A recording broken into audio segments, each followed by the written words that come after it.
Assalamualaikum warahmatullahi wabarakatuh. Bismillahirrahmanirrahim. Dengan nama Allah yang Maha Pengasih lagi Maha Penyayang. Sudah terbagi semua? Belum? Oh, belum. Baik.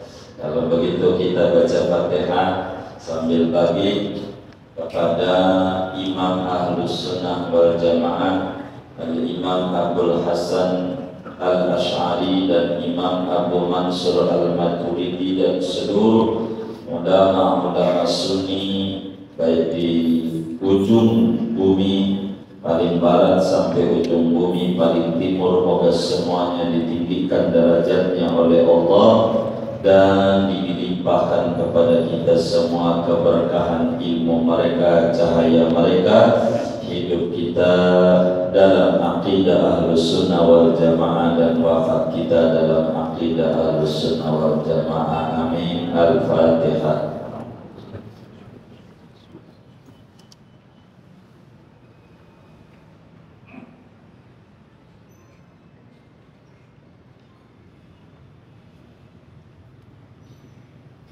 Kita buka halaman 1. Dari dulu, tidak usah. Ya baik. Bismillahirrahmanirrahim. Dengan nama Allah yang Maha Pengasih lagi Maha Penyayang. Alhamdulillahilladzi tanazzaha fi kamalihi anisyabihi wal misali wa tafarrada fi wahdaniyatihi bi sifatil kamali wal jamali. Adapun segala puji yaitu tertentu bagi Allah alladzi tanazzaha yang maha suci Allah fi kamalihi pada kesempurnaannya anisyabihi daripada serupa wal misali dan seumpama sepadan wa tafarrada fi wahdaniyatihi bisifatil kamali wal jamali dan menyendiri oleh Allah fi wahdaniyatihi pada keesaan Allah bisifatil kamali dengan sifat-sifat kesempurnaan wal jamali dan keindahan. Segini dulu ya. Wallahu a'lam bishawab. Bapak Ibu saudara-saudara sekalian, syukur kepada Allah Subhanahu wa ta'ala. Pada malam hari ini kita membedah kajian tauhid dengan materi aqaidud diniyah allati la yasahul muslim jahluha. Biasanya saudara, kami ini kalau menulis buku ditasrih oleh muallim Syabiadani, namun buku ini ditulis beliau sudah tidak ada. Jadilah yang mentasrih guru-guru kami yang di Banten saja, tidak muallim karena beliau sudah tidak ada. Bismillahirrahmanirrahim. Saudara, malam hari ini kajian kita tentang tauhid. Sebelum kita membahas lebih jauh, kita membahas Bismillahirrahmanirrahim dalam hubungannya dengan ilmu tauhid. Sebab sudah menjadi kelaziman orang-orang yang menulis sebuah kitab itu mengawali dengan bismillah, mengikuti Al-Quran yang tersirat ketika Allah Subhanahu wa ta'ala memulai kitab suci ini dengan bismillah. Seakan-akan Allah mengatakan kepada kita, kalau apa saja pengen manfaat, maka awali dulu dengan bismillah. Sebab Allah mengarang menulis Al-Quran ini diawali bismillah, selesai sempurna 30 juz. Begitu. Isyaratnya bahwa kita sebagai muslim kalau pengen sempurna dan sukses, maka apa saja diawali dengan bismillah.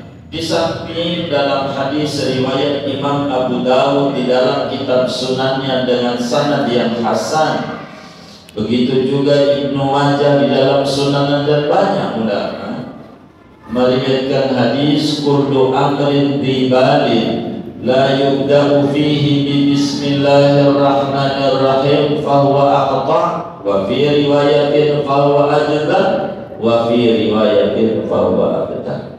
Setiap perkara yang bagus dalam agama bila tidak diawali dengan bismillah maka kurang barakah. Kurang barakah. Apa sebab?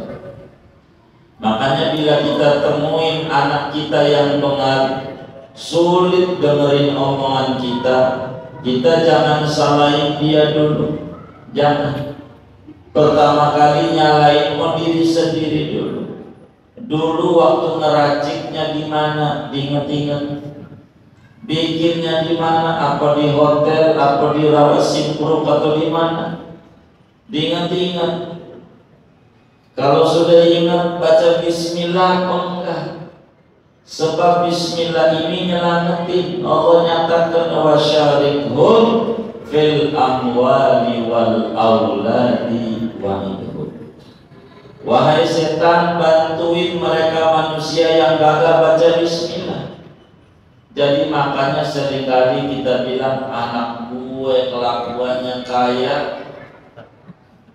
Apa tuh? Iya itu. Emang dibantuin? Iya itu. Jadi ini bismillah. Tapi bismillah kita ini kaitan dalam ilmu tauhid, saudara.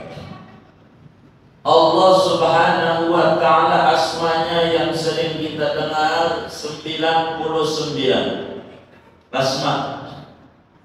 Asmaul Husna itu 99, dan itu digambar oleh Allah pada diri kita biar gampang kita ingatnya. Coba perhatiin tangan kanan kita, coba lihat tangan kanannya masing-masing. Itu ada angka 1 dan 8. Tangan kanan Arab 1 sama 8. Barangkali ada yang satunya rada putus-putus, moga rezekinya nggak putus rezekinya. 1 sama 8. Ada nggak? Yang nggak ada takut bukan ciptaan Allah doang. Mesti ada ini. 1 sama 8. Coba tangan kiri lihat. 8 sama 1. 8 sama 1. Embuh dari dulu juga zaman kibernet kagak pernah mikir-mikir begini nih. Kita gak usah ngomong kibernet, malam ini aja dah. Ini 81 Arab tulisannya 8. Ada enggak? 81 tuh ditambah 18 tuh 99. Terus Husna. Kata orang main domino itu namanya QQ. Ini angka 99.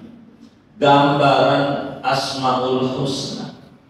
Gambarannya. Tapi kenapa yang Allah pilih menggandengkan lafaz Allah Ismullah dengan Ar-Rahman Ar-Rahim? Padahal banyak. Ada At-Tawwab, Al-Ghafur, Asy-Syakur, macam-macam, Al-Hasib, Al-Muntaqim, dan macam-macam. As-Sabur, Asmaul Husna. Tapi yang mengiringi lafaz Allah Bismillahirrahmanirrahim. Rahman Rahim, dua yang diambil.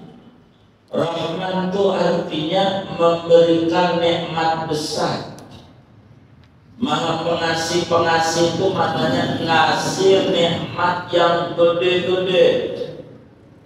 Mana tuh iman, mana tuh akal, mana tuh rezeki, itu namanya Rahman.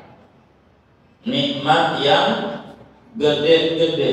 Rahim, penyayang. Maknanya nikmat yang halus-halus, yang kecil-kecil.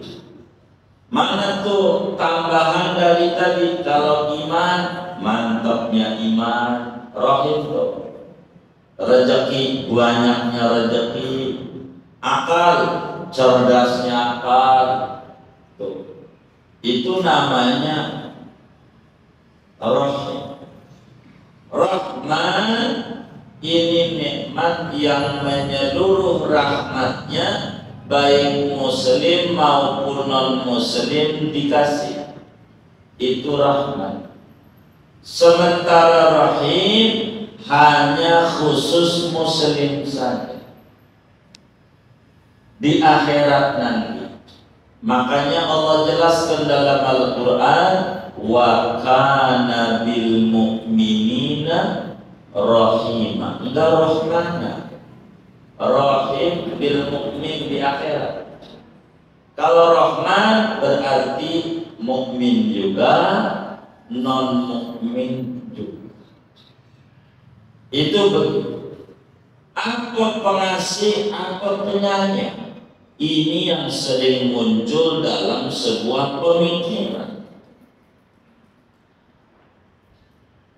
Karena ada yang bilang, kalau Allah itu memang Maha Pengasih, ngapa dagangan saya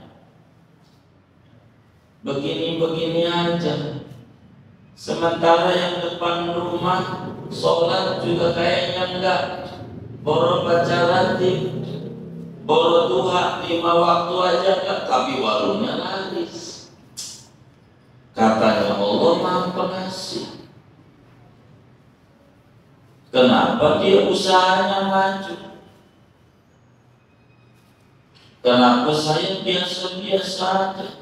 Padahal dia ilmu dagang baksonya jadi gue.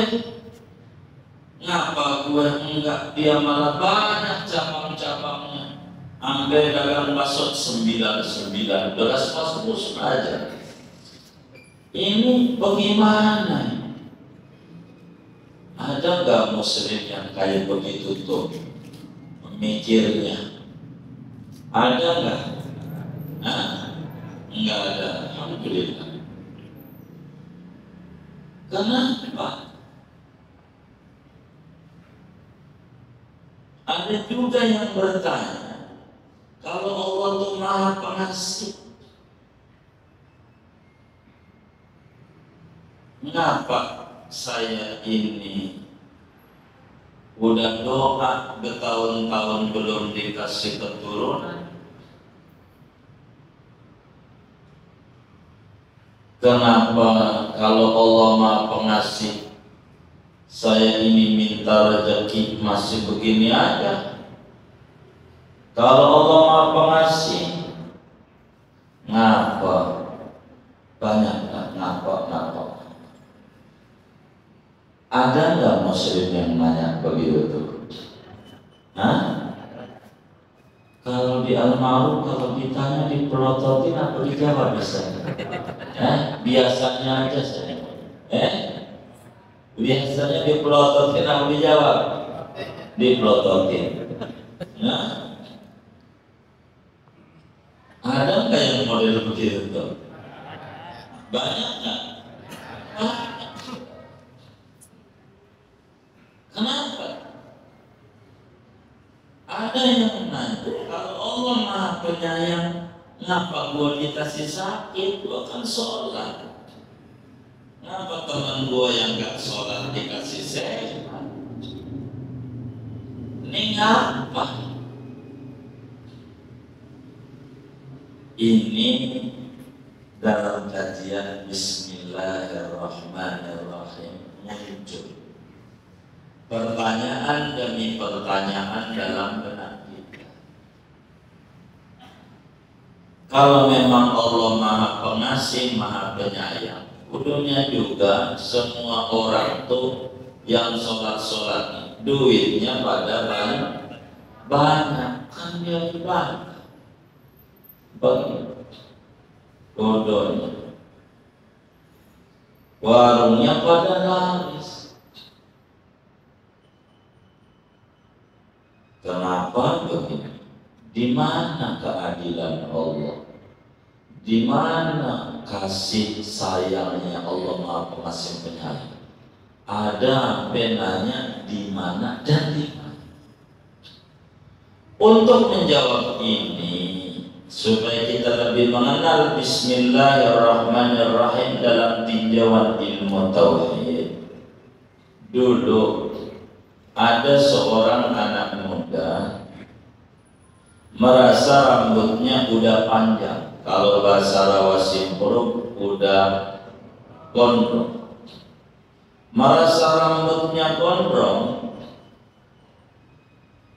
lalu kemudian dia pergi ke barbershop, ke tempat cukur. Asgar asli Garut, Garut saya begitu. Ada tulisan Lanang Garut, kayaknya begitu tulisan mana itu sejarah. Ya begitu datang ke tempat cukur. Dia pun lalu cukur di tempat cukur itu. Ngobrol lah karena tampangnya pakai pici kayak begini nih, kan kayak orang majelis. Itu ditanya sama tukang cukur, wahai anak muda, dari mana? Dia jawab, dari majelis. Cakep, masih muda, udah demen hadir di majelis. Begitu. Di kampung saya, kata tukang cukur nih, udah tua, susah banget diajak ngajinya. Ini kata tukang cukur, kata saya jangan, kan saya cerita itu tukang cukur. Oh, belajar apa? Dijawab belajar tauhid. Itu tukang cukur langsung acungi jempol. Emang awal wajibin 'alal insani ma'rifatul ilahi bistiqoni. Mula-mula yang wajib pada seorang anak manusia itu mengenal Allah, yakni belajar ilmu tauhid. Cakap ngajinya kan begitu. Maka kemudian si tukang cukur nanya, bolehkah saya bertanya kepada Anda? Dia jawabnya, silakan kalau mau bertanya. Tuh, itu tandanya ngajinya enggak melek. Tandanya siap hasil ngajinya, dia ditanya, dia mau. Enggak kayak bapak-bapak hadir ngaji, ditanya sama bininya, Bang, ngaji apa? Dia langsung rugi, makanya ngaji jadi wadon. Rugi, enggak ngaji, ruginya sudah. Yang ditanya ya jawabnya begitu mulu, menutupi ngantuknya kali di majelisnya dia. Salah dia, salah. Maka dia jawab, silakan. Lalu kemudian ditanya, menurutmu yang belajar tauhid, apakah Allah itu Maha Pengasih? Dijawab, apa dia? Iya, Allah Maha Pengasih. Sebab waktu ngaji tauhid, guru juga waktu nerangin Bismillahirrahmanirrahim dengan nama Allah yang Maha Pengasih. Jadi Allah itu Maha Pengasih. Kata tukang cukur, kalau saya tidak percaya. Kalau saya tidak percaya kalau Allah itu Maha Pengasih. Itu si anak muda sambil dicukur itu dia bertanya, kenapa Bapak tidak percaya? Dia jawab, sebab masih banyak yang susah. Sedangkan semua orang pengen kaya. Ini yang hadir di masjid, kira-kira pengen kaya, pengen susah. Kayaknya diam-diam pengen susah kayaknya. Doain malam Jumat maju biasanya. Jadi pengen kaya, pengen susah. Pengen kaya. Udah kaya belum? Tuh itu dia yang tukang cukur gak percaya. Kata tukang cukur, kalau memang Allah itu maha pengasih, semua orang pengen kaya. Tapi nyatanya banyak yang masih susah. Itu si anak muda tidak bisa jawab. Iya juga sih, kata dia. Banyak yang susah. Tapi masalahnya di majelis itu guru ngartiinnya Bismillahirrahmanirrahim, maha suci, dengan nama Allah yang maha pengasih. Masih ya guru salah, kata dia. Ditanya lagi sama tukang cukur itu, Bapak Ibu Saudara, apakah Allah itu maha penyayang? Dijawab iya, Allah itu maha penyayang karena waktu ngaji Bismillahirrahmanirrahim dengan nama Allah yang maha pengasih lagi maha penyayang. Jadi Allah maha penyayang. Kata tukang cukur, kalau saya tidak percaya Allah itu maha penyayang. Buktinya banyak orang yang sholat sakit, banyak orang yang masuk rumah sakit. Padahal semua orang itu pengen sehat. Semua orang pengen sehat, tapi banyak juga yang sakit. Kalau memang Allah itu maha penyayang, kudunya semua orang sehat semua. Ini gara-gara ditotor pertanyaan-pertanyaan itu minta berhenti dicukur. Udah Pak, segini aja. Belum pakai pisau kecil belum. Ngeri takut ditanya lagi. Tambah mumet, ditanya-tanya mulu. Akhirnya dia bertanya berapa, dibilang 20.000. Loh, katanya 15. Itu sebelum pandemi. Ini kan pandemi sepi, mau nyukur susah, orang takut ketemu, begitu. Jadi naik, udah susah makin naik. 20 dibayar 20.000. Kas.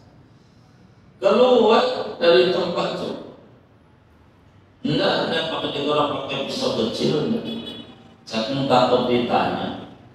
Habis keluar tuh enggak lama lagi balik lagi. Paling baru 200 meter dari tempat cukur, balik lagi ke situ. Lalu dia bilang, ditanya sama tukang cukur, ada apa? Ada yang ketinggalan? Enggak. Lah enggak, mau ngapain balik lagi? Enggak, saya cuma mau mengatakan saya enggak percaya kalau Bapak ini tukang cukur. Dia balik lagi cuma mau mengatakan saya tidak percaya kalau Bapak ini tukang cukur. Itu kata si tukang cukur miring. Orang baru dia dicukur, 10 menit aja belum, dia agak percaya. Sampai si tukang cukur itu mengatakan begini, anak muda, kamu ini habis saya cukur tadi. Iya, tapi saya nggak percaya kalau Bapak ini tukang cukur. Si tukang cukur memberikan alasan, anak muda, saya ini turunan ke-8 dari 7 turunan. Bapak saya tukang cukur, Kata si anak muda itu tetap jawabnya, saya tidak percaya kalau bapak ini tukang cukur. Akhirnya ditanya sama tukang cukur, ini apa mulanya bisa kamu ini nggak percaya waras? Apa ya waras? Dari mana kamu nggak percaya? Setelah saya keluar dari barbershop Anda, saya temuin di Rawasimpruk banyak yang rambutnya gondrong. Banyak saya temuin orang-orang yang rambutnya gondrong. Kalau bapak ini benar-benar tukang cukur, mestinya semua orang rambutnya rapi. Kata tukang cukur, sapu-sapu. Dibalikin. Akhirnya tukang cukur ragu. Duduk. Saya jelasin masalah yang gondrong-gondrong itu. Duduk. Mau minum apa? Saya minum susu beruang. Haram. Enggak, kecapnya doang beruang, susunya susu sapi. Oh iya boleh. Maka dia susu beruang. Jangan 1, 2 kayaknya ini. 2. Kasih 2. Lah kan untung cukur 20.000. Susu beruang. Apakah untung? Kasih.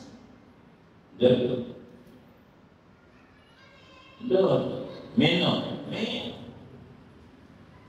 Dijelasin nama tukang cukur itu, anak muda begini, saya ini tukang cukur, dan saya ini memang udah 7 turunan tukang cukur dari zaman bapak buyut-buyutnya saya ini.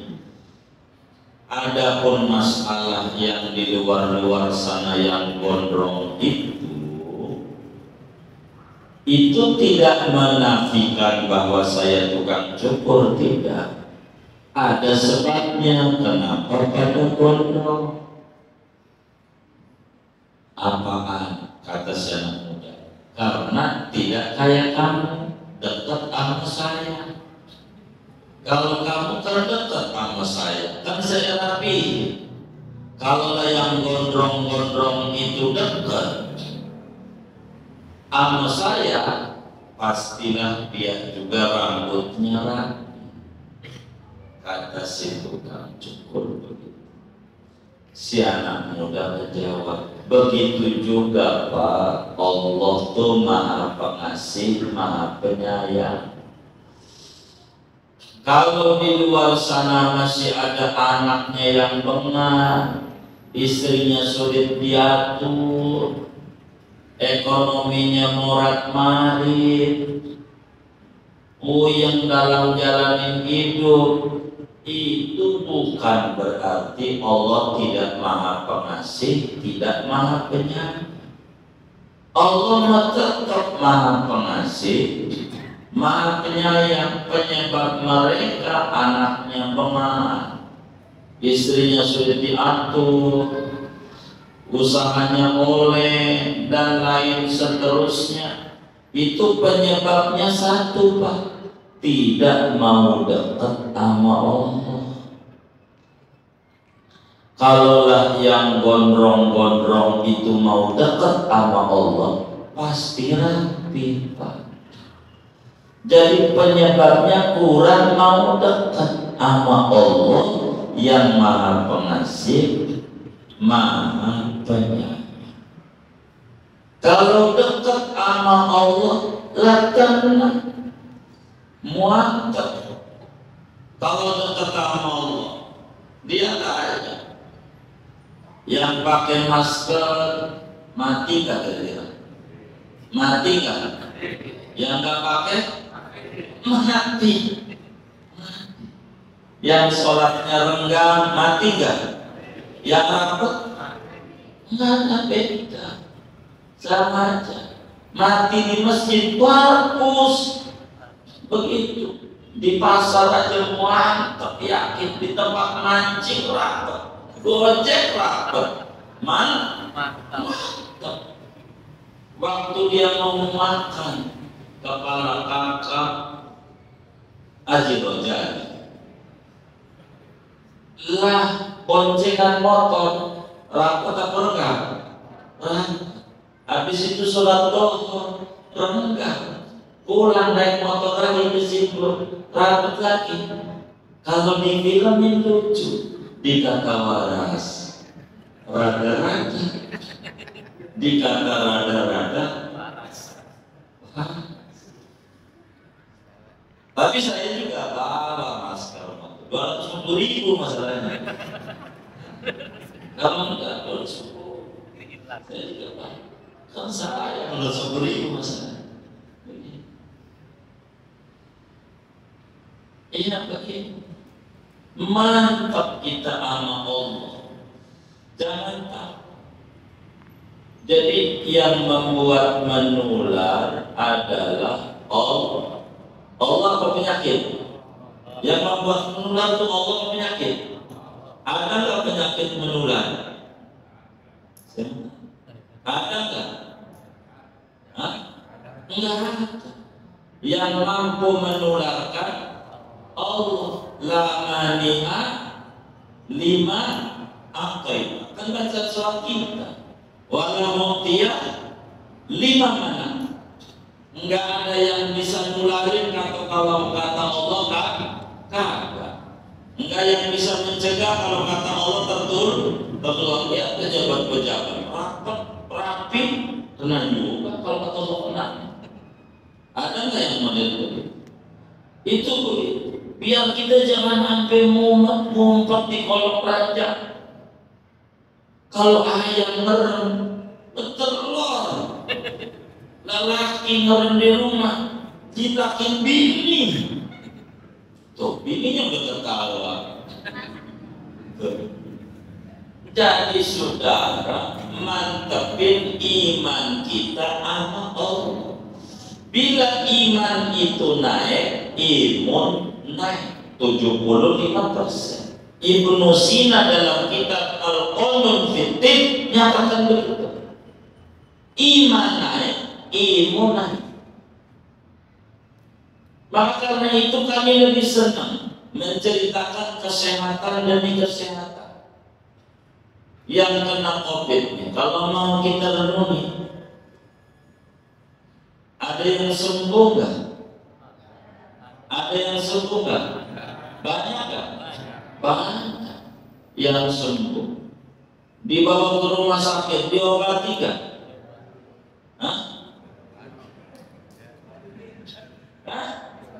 Dibawa ke rumah sakit, diobati nggak? Saya mau tanya, ada yang sembuh nggak? Banyak nggak? Banyak. Di rumah sakit ada yang sembuh nggak? Ada. Banyak nggak? Banyak. Kira-kira diobati nggak? Saya mau tanya nih, diobati nggak?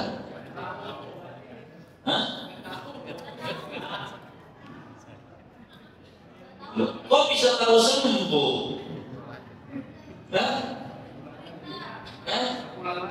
Iya.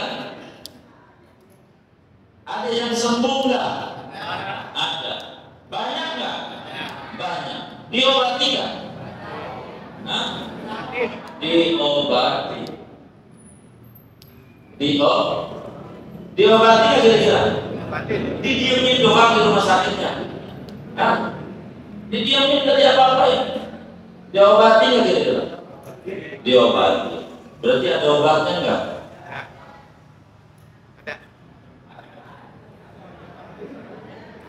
Ada nggak?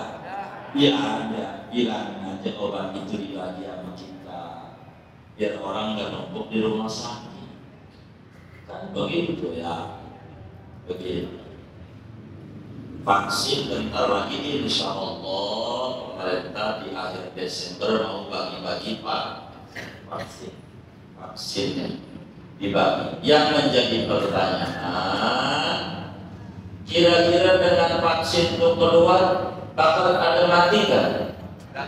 Ah, ada mati nggak? Ya biasa aja. Ini yang menjadi sakit karena ketakutan kita yang berlebihan nggak jelas. Begitu. Share di WA yang kagak ngomongin lagi itu lagi, yang ngomongin mati mulu, yang mati sekian, jangan didongeng. Dari dulu juga kalau mau dongengin mau yang mati banyak nggak? Kebanyak nggak? Banyak.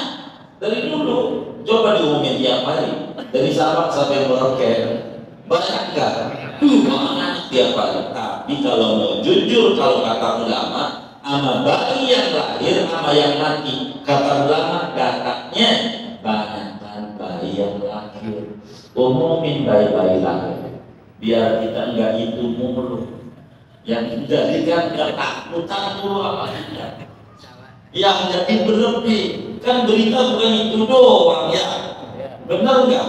Begitu berimbang. Coba kalau sampai dokter bilang begini nih, kayak model kita diceritain ini yang terpapar nambah, yang sakit nambah, yang mati nambah, paling yang mati sekian, yang mati sekian. Kalau dokter nyontoh wataknya kayak begitu tuh kayak kita, kenapa Pak Haji sakit? Ini pinggang yang kanan. Yang mana kanan? Wah, pasien saya model begini 3 hari mati Pak Haji. Kira-kira sembuh nggak? Itu kita yang ambil jadi merebak kebenaran. Salser yang nggak jelas. Sampai nulis di WA RT05 itu positif. Itu langsung di-share jadi gelombang satunya. Enggak makanya benar atau kagak. Share lagi. Akhirnya dia orangnya udah dibawa ke Wisma Atlet. Wah, berarti iya, 2 hari yang lalu. Itu yang nyeritain katanya udah dibawa lewat gangnya aja. Orang berani lewat gangnya. Enggak, muter. Emang padahal orangnya udah dibawa ke Wisma, coronanya keting biru. Ada nggak yang model begitu tuh? Ini apa ini? Tauhid. Apa ini jamaah ngaji tauhid buat ngandelin begini ya? Saya nggak ngerti. Ini biar kita lempeng tauhid kita. Jangan sampai berlebihan bang, sampai nyuriga yang sholat kayak ngaji. Itu ngaji, mau ngapain ngaji? Corona begini, radikal tuh ngaji, terlalu berani. Masuk kalau begini, orang mau kayak saya, bagus. Tapi enggak berangkat ngaji, minggu kesudirman. Kalau tidak, bingung juga ngaji kagak kesini. Ada nggak yang model begitu? Nggak ada. Alhamdulillah. Alhamdulillah. Nggak ada. Alhamdulillah. Ini apa ini? Coba. Yang di agama dicurigai kita. Begitu. Sholat dicurigai. Ini bagaimana? Saya bingung. Sholat kadang-kadang kita suka renggang. Bagus renggang itu. Memang ajaran Rasulullah Sallallahu Alaihi Wasallam. Nabi dari dulu sejak sholat itu mulai diwajibkan dan berjamaah, Nabi nyuruh sholat renggang. Itu Nabi. Tapi depan belakang. Jangan sampai sujud itu kena pantat temennya. Itu begitu kan Nabi. Tuh Nabi begitu. Nabi ajaran. Ini ajaran Nabi ini disebut dalam Islam nama istilahnya salafus saleh. Dalam kitab Tambihul Muqtadin itu ajaran salafus saleh begitu. Ajar renggang depan belakang, depan belakang. Kalau kita waktu sholat 5 waktu itu renggang, nanti ada jenazah rapat. Sedang 5 waktu ini fardu ain renggang, jenazah fardu, sama-sama fardu, bahkan lebih parah tahlilan, lebih repot. Sama-sama. Akhirnya sunat apa wajib? Ya? Sunat apa wajib? Lo yang wajib aja renggang begitu, yang sunat turunnya lebih jauh lagi, paling nggak 5 meter 5 meter. Bila yang wajibnya segitu, cuman yang bingung tuh waktu dia ke masjid, boncengnya nama temennya di masjid nama temennya, kok enggak? Kurang apa? Bingung juga saya.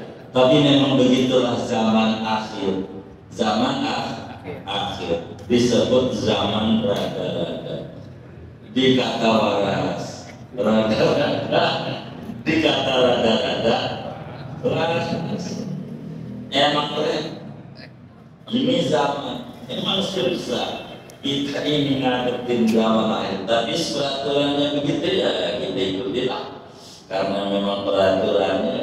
Tapi kalau kata ulama, bila naik motor rapat ke masjid Jumatan, lalu ke masjid Jaranggang pulang rapat, namanya bukan ajaran salafus soleh, bukan, tapi namanya madhab salafus salaf. Apa? Salah. Iya begitulah. Bagaimana ya kita ini?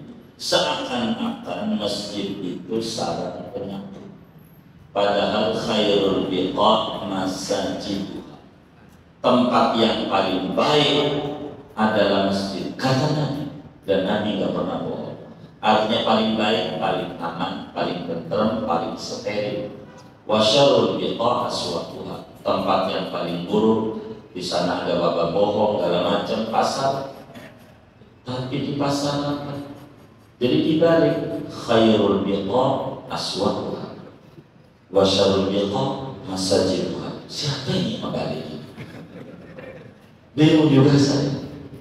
Tapi disebutlah zaman akhir, namanya OTG, orang tanpa gila.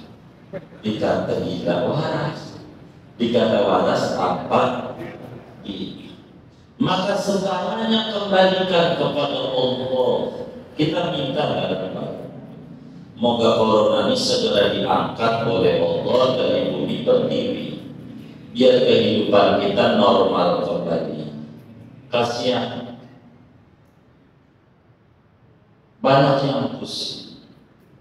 Kalau tidak kembali kita sama tukang cukur, aduh makin gondrong urusan kita. Kalau problem ini makin kita tidak kembali sama Allah, corona makin orang jelas. Benar? Kita kudu balik sama Allah yang Rahman, yang Rahim. Ayo kita balik sama Allah, biar kita tenang. Ada ini, enggak berlebihan. Betapa kita temukan ibu-ibu dari dapur ke kasur, kasur dapur. Nggak keluar rumah, itu cuci tangan 17 kali, udah kayak sholat aja.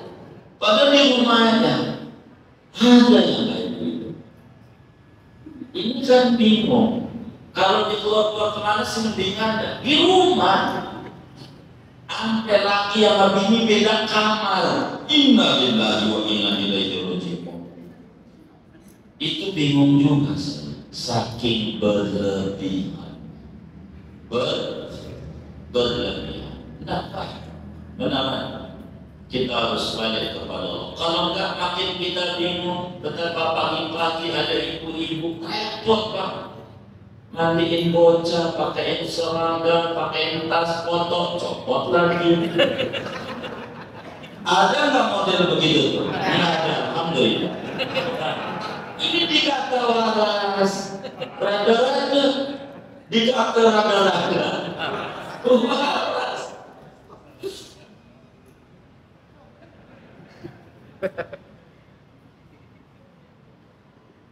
Di Singapura nggak ada, alhamdulillah. Coba ibu-ibu itu bingung saya itu. Pagi-pagi itu repot Pak.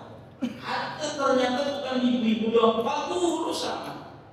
Itu dia rapat, itu dia pakai baju, atasnya bapaknya sarung. Innalillahi wa inna dikata waras. Dikata rata-rata. Wah, katanya upacara. Apa sesuatu gambrasi? Bawahnya pakai sih. Ya. Gak dilawasi kan gitu. Enggak. Alhamdulillah. Dokter anak bilang, ini bagaimana ini? Gaya begitu. Sampai saya dengar betapa mumetnya ini. Ini bukan dari tinggi. Kata dia, dari tinggi. Mumet. Lalu udah tahu zaman dulu dikawinin kelas 4 SD aja, malah kelas 4 udah dikawinin. Orang dulu sekolah juga kagak apa. Itu tanya sama anaknya yang SMA mendingan kadang di SMP mendingan. Ini SD. Kagak mau soal dari bu guru suruh dijawab juga. Dia tanya Bu, ada soal apa IPA lagi IPA. Jangan ngerti apa ini suruh menyebutkan benda padat yang bisa dicairin BPKB. Itu jawabannya. Kenapa? Waktu ibu datang ke pasar Bayoran, itu ada pohon dalam jiban tulisan BPKB sejam cair. Bisa dicairin? Emang ini udah kacau. Anaknya bilang bukan A3 sertifikat 3 SKPNS bisa dicairin. Coba ini zaman akhir. Karena itu kata tukang cukur itu, kalau pengen rapi deketin tukang cukur. Urusan kita kalau pengen rapi deketin Allah yang Maha Rahman Maha Rahim. Kita perlu dekat Allah, jangan jauh-jauh dari Allah. Kudu dekat sama Allah. Yakin dari dulu ada penyakit. Dan virus ini yakin ada. Saya yakin. Berapa persen? 100. Saya yakin 100%. Virus itu ada. Jangankan virus. Bagi kita orang bertauhid, virus masih ada labnya dan bisa ketemu pada laboratorium. Malaikat yang belum ada alat deteksi adanya malaikat, kami orang bertauhid percaya ada malaikat. Walaupun alat deteksi sampai detik ini belum ada. Lab mana mau barat mau timur adanya malaikat, percaya. Percaya. Mungkar nakir percaya. Mendingan mikirin ini aja. Jangan banyak mikirin corona. Jangan. Yang diobrolin itu mulu. Jangan si anu mati mulu kan diomongin. Yang enak-enak aja. Coba kita nengok orang yang sakit, dongengin yang mati. Marah. Tambah stres. Maka kita orang bertauhid balik Bismillahirrahmanirrahim. Balik sama Allah. Allah itu Rahman, Allah itu Rahim. Dekati Allah. Dekati Allah. Kalau kita merasa susah, ada tandanya orang susah. Apa itu orang susah tandanya? Tandanya enggak bisa tidur. Anak muda putus dari ceweknya, malamnya meremelek, enggak bisa tidur. Itu ciri orang susah. Pertanyaannya, kalau kita merasa susah, kalau malam melek apa merem? Malamnya melek apa merem? Kalau merem mengorok tuh bukan orang susah, orang senang. Cuma ceritanya susah terus. Jangan banyak terus. Bismillahirrahmanirrahim. Kalau ngaji tauhid itu adanya hamba dan Allah. Biar gampang. Saya masih di Bismillah saja dalam kaitan tauhid. Saya tidak kaitan nahwu, fikih dan seterusnya. Saya kaitan tauhid. Ini kita orang harus mantepin keimanan dan keyakinan kita kepada Allah. biar kita mantap. Ada satu perusahaan, bos, karyawannya itu otaknya duit, pengen gaji gede, gajinya gede, tapi kerja malas. Yang model begini namanya karyawan pemalas. Pengen gaji doang, kerja enggak. Nah, kita sama Allah begitu. Kita mau jangan pengen rezekinya doang, dekati juga Allah. Maka cara balik kepada Allah, kita belajar tauhid, mantepin tauhid, yakini Allah Maha Pengasih, Maha Penyayang. Walaupun kita zaman susah, kata kita sampai sekarang nih corona udah 9 bulanan. 9 bulan itu lama apa sebentar? Lama. Walaupun kata kita susah-susah, coba kita itu susahnya kita. Anak kita sekolah bayarnya full kan? Full. Udah bayar full, nambah kuota, berarti rezekinya nambah kan? Nambah, sampai 9 bulan masih bisa. Belum makan, kita masih makan kan? Masih. Sehari berapa kali? 3 kali. Udah termasuk bakso belum? Mie ayam? Siomay? Batagor? Ayam geprek Bunda Ratu? Belum. Itu sih bukan orang susah. Kalau masih makan dalam macam apa kita ngeluh? Mengeluh tuh jelek-jelekin Allah pada makhluknya. Dan itu menyebabkan kita tambah sulit hidup. Jangan. Toh zaman susah-susah begini masih makan. Sampai anak teman saya di Wisma Atlet itu bilang, guru, alhamdulillah saya masih hidup.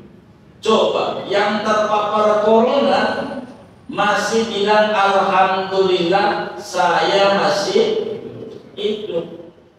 Tapi direnungi menghina. Bila kita yang hidup sehat ngeluh, dianggap mati sama dia. Begitu. Dianggap mati lah kita sehat. Alhamdulillah masih makan. Anak masih baik semua. Apalagi sama Allah. Apalagi. Kalau kita nggak balik sama Allah, jangan mikirin sesuatu satu dua. Ini mata ada dua. Jangan musibah doang yang dilihat. Nikmat juga lihat. Nikmat lihat. Karena itu kata Imam Ibn Athaillah dalam hikamnya, beliau bilang begini, mata auhashaka min khalqihi fa'lam annahu yuridu an yaftahalaka babal unsibi.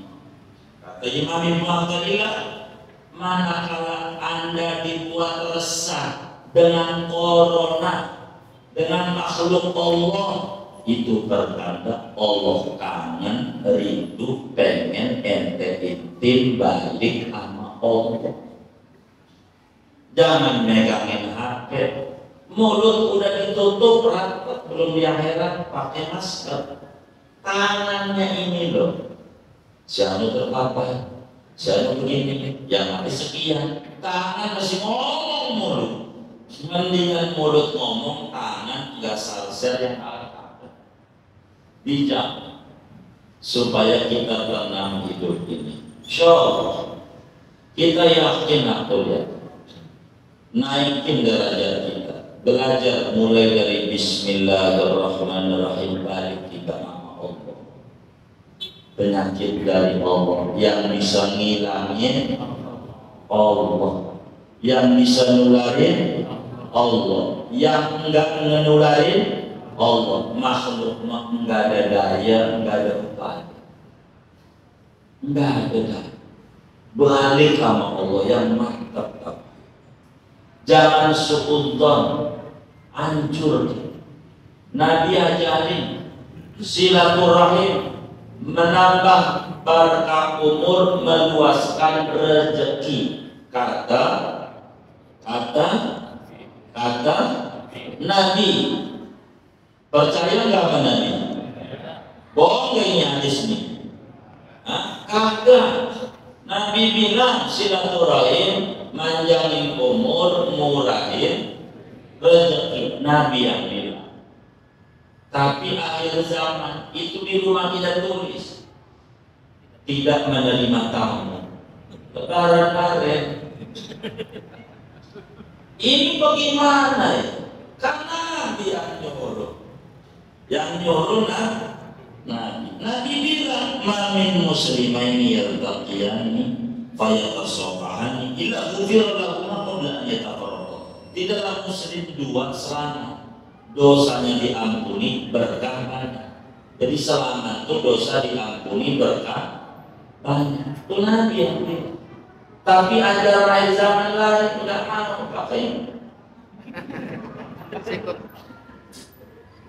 Ini zaman akhir sudah. Dikata waras rada-rada, dikata rada-rada waras. Wis kita balik sama Allah. Yuk, syariat perlu, syariat banyak, doa pun adalah syariat. Nabi udah ajarin ketika sahabat ngajak amalannya apa kalau ada wabah menular, kata Nabi baca ini aja 3 kali.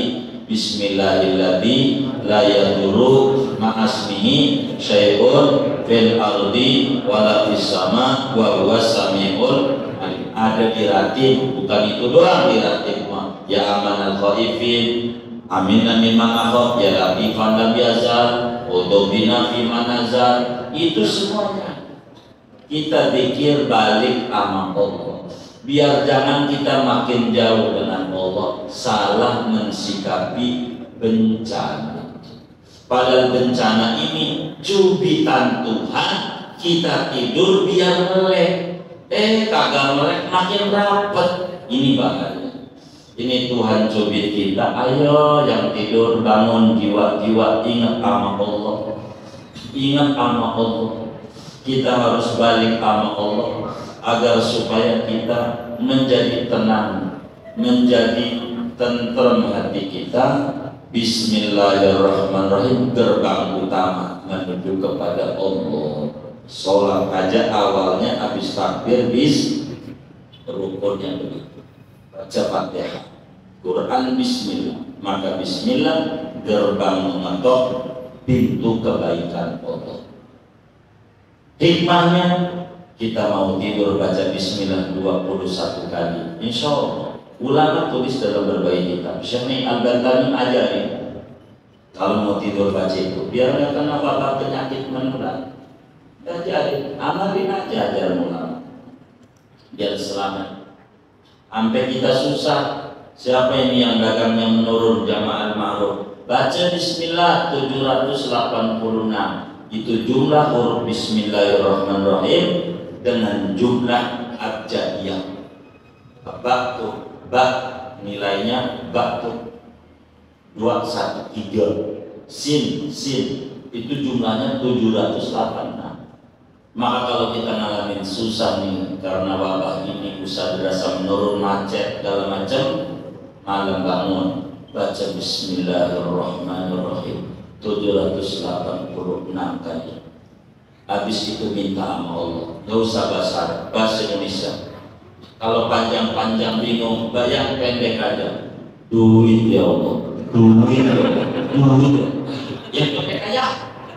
Daripada doa Allahumma inni as'aluka bi karamati bismillah, kepanjangan apalnya puyeng yang sekarang. Udah yang bisa aja. Insya Allah segini aja dulu tuh. Kita bismillah aja malam hari ini. Ntar alhamdulillah ditanazah pada pertemuan mendatang. Ada yang ditanya mungkin pada malam hari ini.